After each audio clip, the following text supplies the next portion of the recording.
Hi అండి. అందరూ ఎలా ఉన్నారు? అందరూ హ్యాపీగా, హెల్తీగా ఉండాలని మనస్ఫూర్తిగా కోరుకుంటూ ఉన్నాను.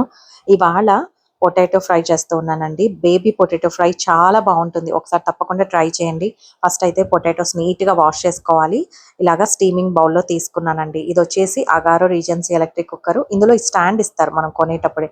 లోపల వాటర్ వేసి ఈ స్టాండ్ పెట్టుకోవాలి. స్టీమింగ్‌కి స్పెషల్‌గా బౌల్ కూడా ఇస్తారండి. ఈ బౌల్‌లో నేను పొటాటోస్ వేశాను. 15 మినిట్స్ పెట్టానండి హై ప్రెషర్‌లో. సరిపోతుంది. స్టీమింగ్ ఆప్షన్ సెలెక్ట్ చేశాను. సో, ఇవి స్టీమ్ అయ్యేలోపు మనమైతే బోలెడన్ని పనులు చేసుకోవచ్చు. నార్మల్‌గా స్కూల్ ఉన్న టైంలో స్టవ్ చాలా బిజీగా ఉంటుంది కదా! ఇది బాగా హెల్ప్ అవుతూ ఉందండి. యూజువల్‌గా మార్నింగ్ టైమ్స్ ఎక్కువ యూజ్ చేస్తూ ఉన్నాను ఎలక్ట్రిక్ కుక్కరు. సో, ఇప్పుడైతే స్టీమ్ అయిపోయాయి. ఈ పొటాటోస్ అన్నీ కూడా నీట్‌గా మనం పీల్ చేసుకోవాలి. నార్మల్‌గా బేబీ పొటాటోస్ లేకపోతే నార్మల్ పొటాటోస్‌తో కూడా మనం ఈ ఫ్రై చేసుకోవచ్చండి. చాలా టేస్టీగా ఉంటుంది. ఇలాగా మనం ఫోర్క్‌తో హోల్స్ పెట్టుకోవాలి. అప్పుడైతేనే మనకి సాల్ట్ అనేది లోపల వరకు వెళ్తుందండి. లేకపోతే చప్పగా ఉంటుందనమాట.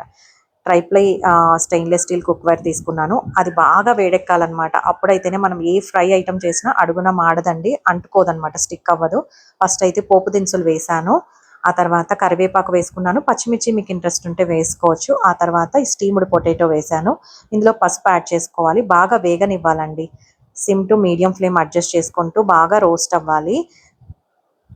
80% రోస్ట్ అయిన తర్వాత సాల్ట్ యాడ్ చేసుకోవాలండి. ముందే సాల్ట్ యాడ్ చేస్తే మెత్తగా అయిపోయి స్మాష్ అయిపోతాయన్నమాట. ఈ టైంలో చిల్లుల్లిపాయ కారం యాడ్ చేస్తూ ఉన్నానండి. ఇదేం లేదు, జస్ట్ ఎండుమిరపకాయలు, ఒక 4 వెల్లుల్లిపాయలు, కొంచెం సాల్ట్ యాడ్ చేసి మిక్సీలో కచ్చపచ్చగా గ్రైండ్ చేసుకోండి.